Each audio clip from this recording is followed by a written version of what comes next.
4 countries, 4 women, one shared theme of courage and tragedy. These women didn't just make history, they changed it, and their stories ended in tragedy. This video is the result of hours of research into the lives and legacies of 4 groundbreaking female leaders. First female prime minister and the first elected female leader of a Muslim nation anywhere, Benazir Bhutto. Benazir was born into a politically active family in Karachi. Her grandfather was a feudal lord that helped pave the way for Pakistan to become an autonomous state for South Asian Muslims. Her father, Zulfikar Bhutto, served as president of Pakistan and in 1973 became the nation's first democratically elected prime minister. So Benazir was exposed to the world of politics from a very early age. In college, she went on to study government and law at Harvard and Oxford.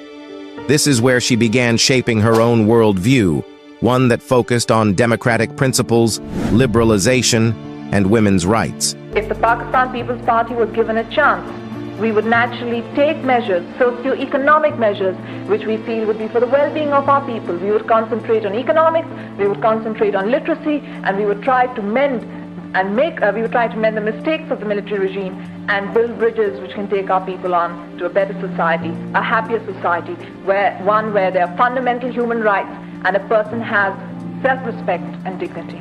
After graduating from Oxford in 1977, Benazir returned home to Pakistan. Her father was still the prime minister, but not for long.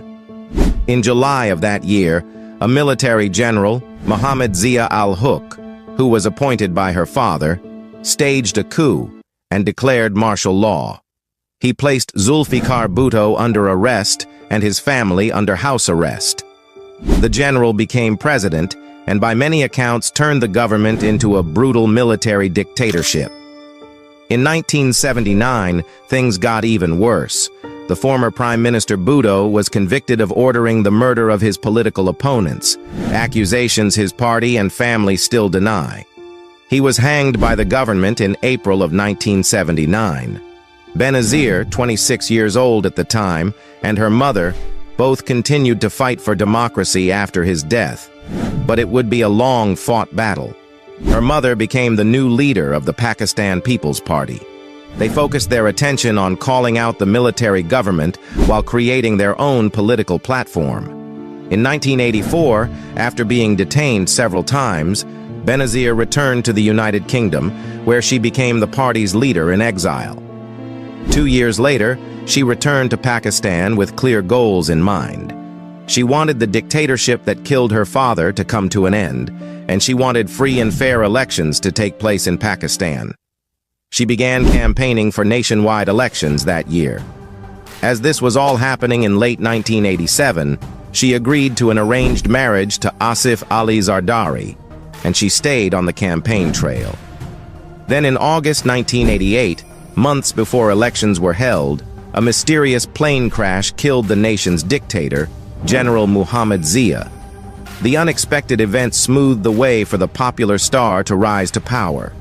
The group selected Benazir to become the nation's next prime minister. The move was historic.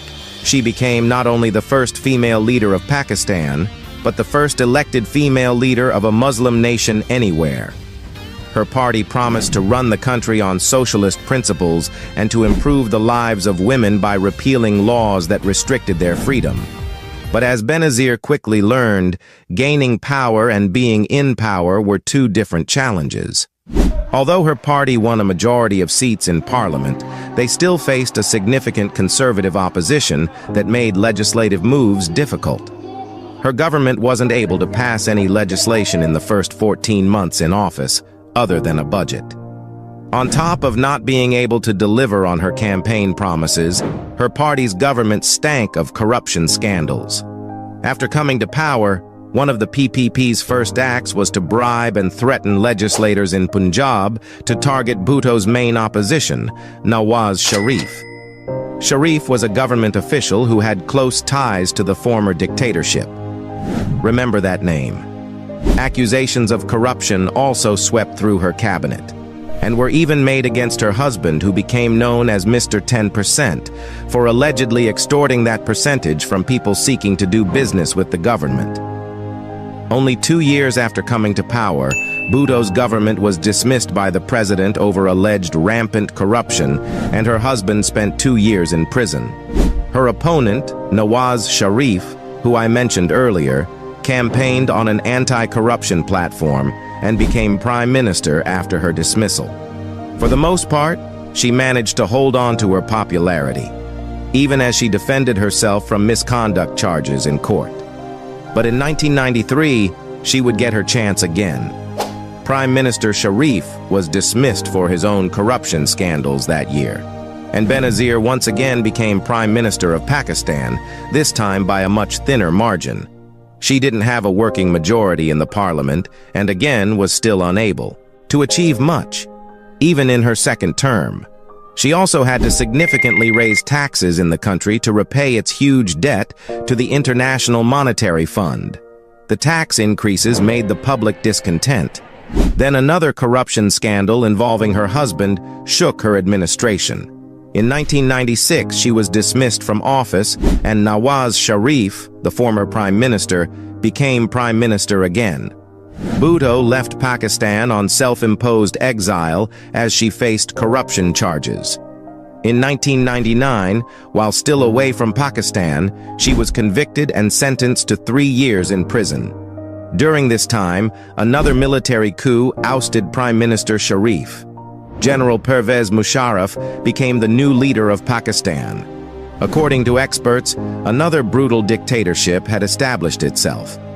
After the September 11th attacks in 2001, the dictatorship became an ally to the U.S.'s war on terror. But as the years went on, Musharraf faced pressure from the U.S. and others to restore democracy in Pakistan. Meanwhile, another opportunity had presented itself to Benazir. In 2007, the general signed an amnesty deal that would allow Benazir to return to Pakistan after more than 8 years in exile. She was seen as the West's favorite candidate to restore democracy in the country, but because of her support for the U.S.'s war on terror and her liberal positions, she became a target in her own country. Upon her return, a suicide bomber attacked her homecoming rally.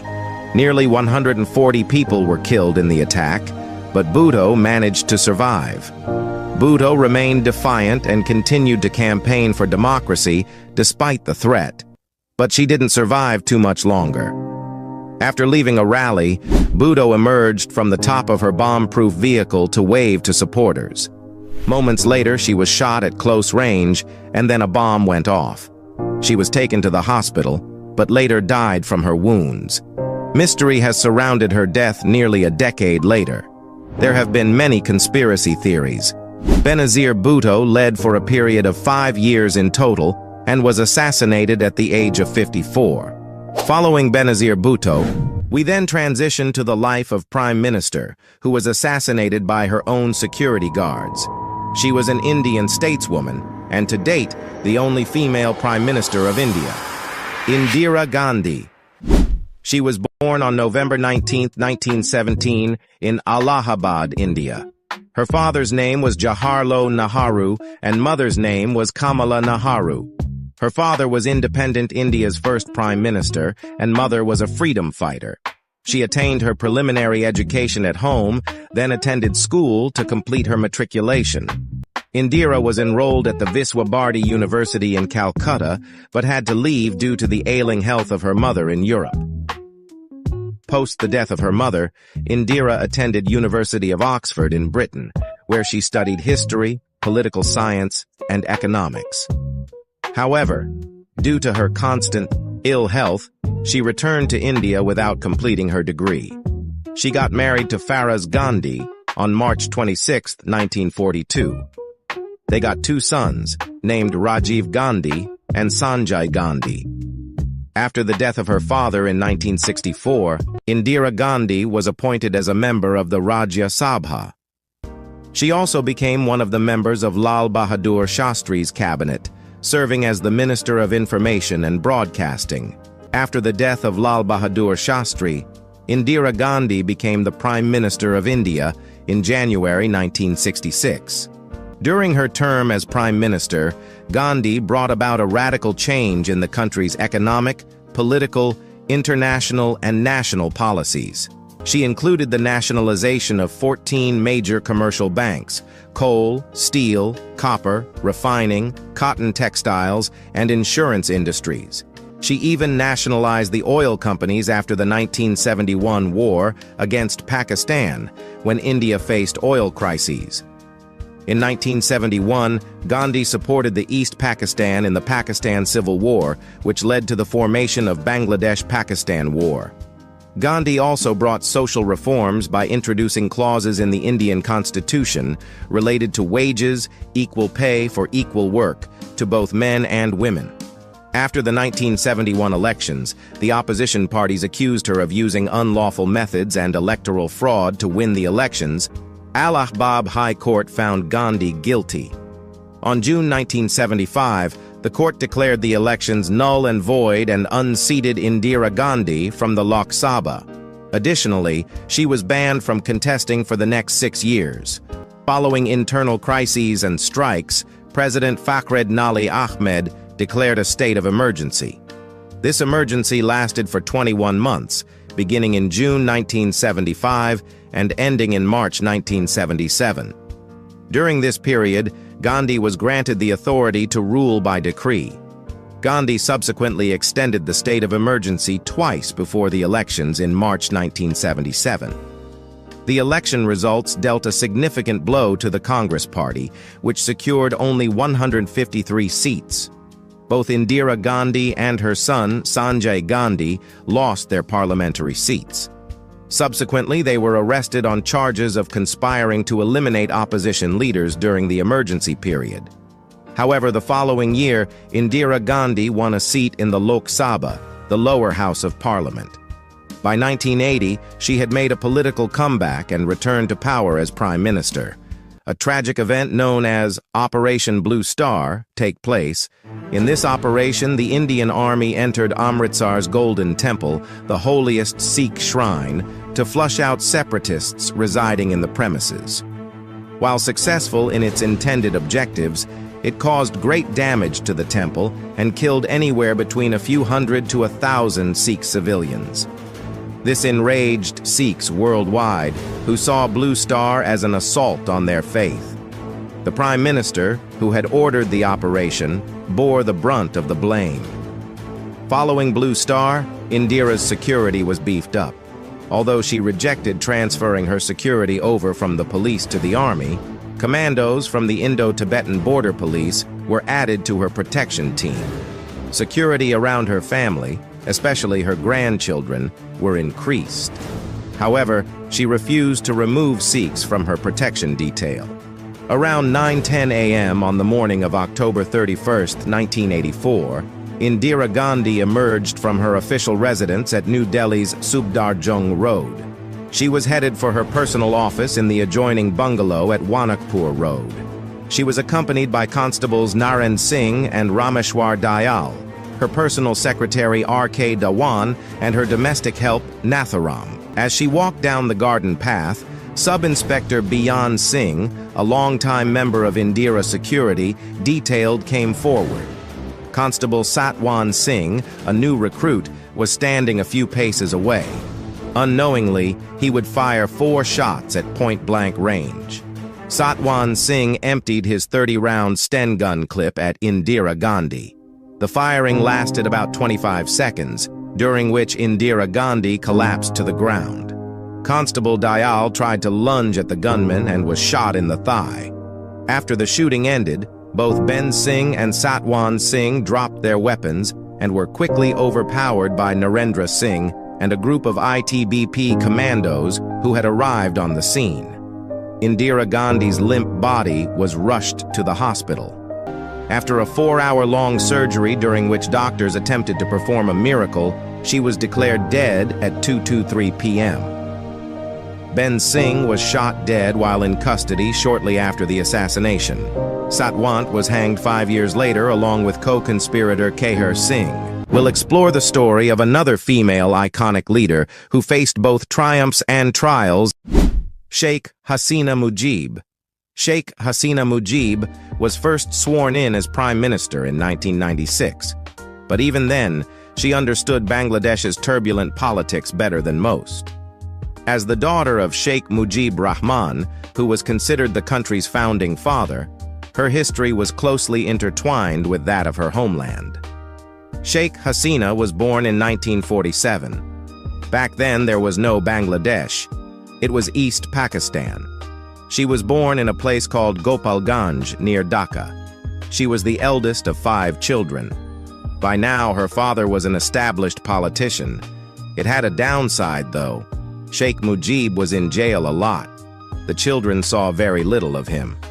Once a friend asked Hasina, "How do you address your father? What do you call him?" The young Hasina had no answer. She realized that she hardly had the chance. Sheikh Mujib was in jail from 1949 to 1952. Even afterwards, the government always targeted him. Like in 1954, another arrest. Then in 1958, another one. And these experiences shaped Hasina's politics. From a young age, she rejected Pakistan. In school, her class had a subject called social knowledge. One chapter was about Ayub Khan, Pakistan's military dictator. When the exam came, Hasina ditched her textbook. She wrote what her father had told her about Pakistani dictators. The teacher failed her. In a later exam, she skipped all questions on Pakistan. She lost some 20 marks, but Hasina says it was about principle. And this continued in college. She emerged as a popular student leader in college, first as vice president of the union at Eden College, then as union member of Dhaka University. In between, she also got married to a nuclear scientist named M.A. Wazid Mia. At this point, the Bangladesh movement had gathered strength. A mass uprising was organized in 1969. Hasina also took part in it. Sheikh Mujib had been imprisoned by Pakistan, so Hasina was his contact with the outside world. The next thing that happened was the 1971 Liberation War. With the help of India, West Pakistan's army was defeated and a new country was born, the country of Bangladesh. Hasina also became a mother during this tumultuous time. Her son was born in 1971, her daughter was born the next year, so things were going well. Her father was president, the country was slowly being built. That's when Hasina decided to join her husband in Germany. In 1975, Mujiba, as the acting president, was assassinated along with most of his family in a military coup. Hasina was abroad at the time. Years later, she was elected to lead her father's Awami League party and allowed to return to Bangladesh. In 2004, as leader of the opposition, Hasina was speaking to thousands of supporters at a rally when grenades were thrown into the crowds. The attack killed dozens of people. Hasina was injured but survived. In total, she's said to have survived 19 assassination attempts. In 2007, she was arrested and charged with extortion and the murder of 4 people killed during political demonstrations and unrest. But she was cleared and later re-elected several more times as prime minister. The longer she stayed in power, the more Hasina was accused of becoming increasingly authoritarian. With many opposition members arrested or tried, her government was repeatedly accused of cracking down on dissent and freedom of expression. In 2017, during Hasina's 3rd term as prime minister, a crackdown by Myanmar's military against Rohingya Muslims, which led to hundreds of thousands of Rohingya fleeing to neighboring Bangladesh. In the early days of the crisis, Hasina visited a refugee camp in Cox's Bazar expressing sympathy and solidarity. During her leadership, Sheikh Hasina was credited with overseeing both rapid social development and economic growth, in a country that's home to more than 170 million people. But critics and opposition leaders said the growth favored the country's wealthier classes. After Bangladesh's ruling alliance won virtually every parliamentary seat in the country's general election in 2019, Sheikh Hasina became prime minister for a 4th time, a record indeed.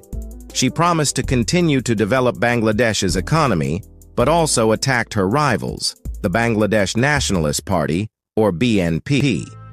In 2023, opposition supporters took to the streets to demand Hasina's resignation and for her not to contest the 2024 election. Sheikh Hasina is indeed the world's longest-serving female head of state.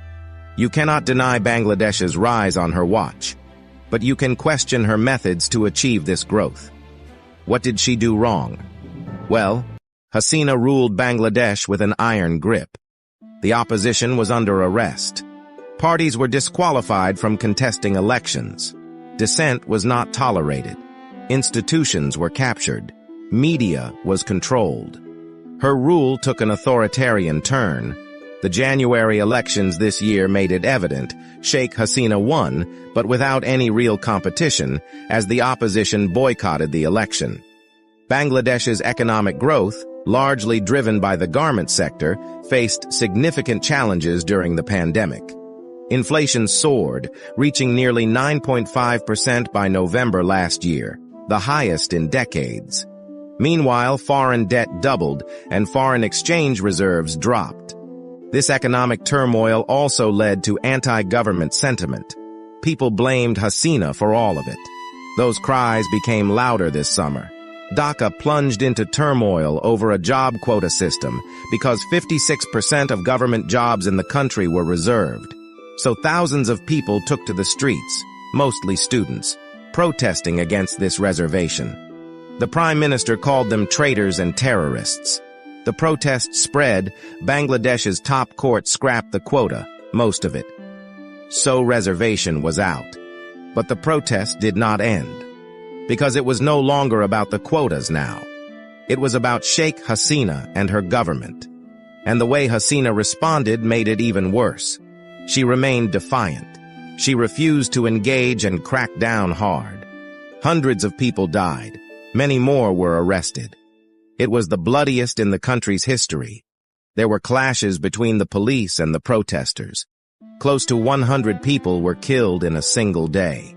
Dhaka announced a nationwide curfew, but within hours, the people were back on the streets. They did not fear bullets anymore, and the military turned against the Prime Minister. They did not want to hold off civilians anymore. This left Sheikh Hasina with no choice. She could either flee and save herself or incur the wrath of her people. She did the obvious and fled to India. But it's hard to believe that she did not see it coming. In 1990, a student-led uprising ended military rule in Bangladesh, and Hasina was at the forefront of it. That's how she came to power. 3 decades later, Hasina is out of power, through students-led protest again. Sheikh Hasina led for a period of 20 years, making the world's longest female head of state ever in history, and was ousted at the age of 76. Then we turn to Johnson Sirleaf. Johnson Sirleaf is from a mixed family background with her father from Gola and a mother having a German ancestry. Because of her education in America, she's considered American librarian, but she has said countless times that she does not see herself in that light. She was appointed Assistant Ministerial of Finance in William Talbot's cabinet. She initiated brilliant policies that helped the country's economy. She resigned in 1973 from Talbot's administration after disagreeing with how the country's money was being spent.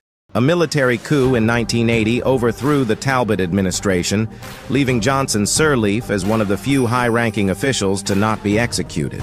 She briefly served in the new government, but continued her habit of speaking out against government mismanagement. Unfortunately, the new military dictatorship was less accepting of criticism, and she found herself at various times imprisoned and facing execution. She later fled the country.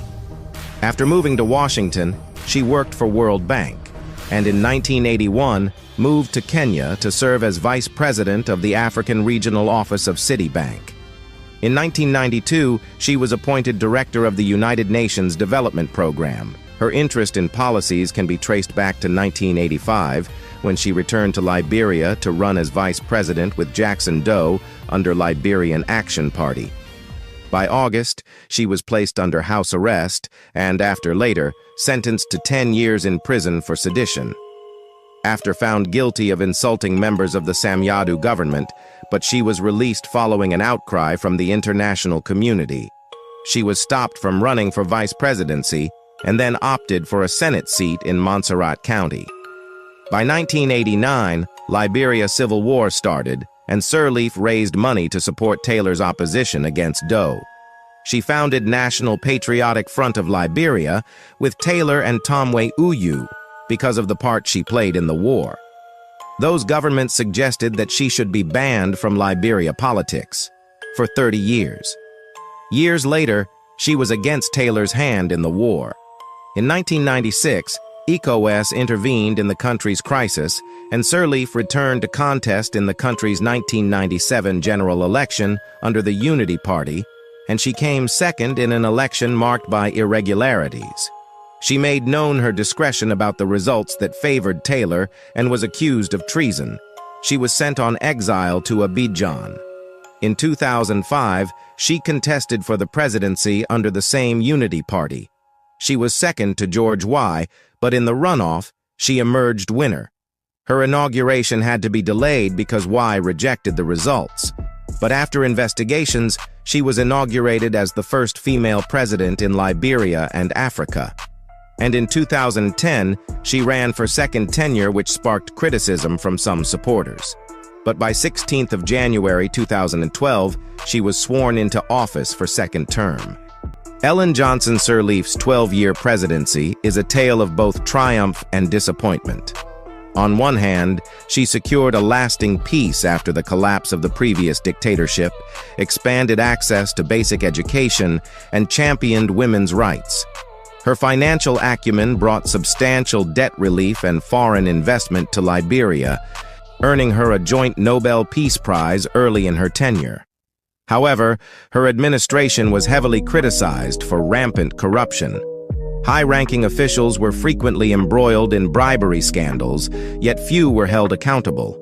Accusations of nepotism also tainted her leadership, particularly after she appointed 3 of her sons and her sister to key government positions. The collapse of the national oil company following her son's departure further damaged her legacy. Liberia's progress was further undermined by an economic downturn and a devastating Ebola outbreak. Ellen Johnson Sirleaf led for a period of 12 years and left office at the age of 79. To sum up all their years of leadership, all joined together, they led for a period of 52 years.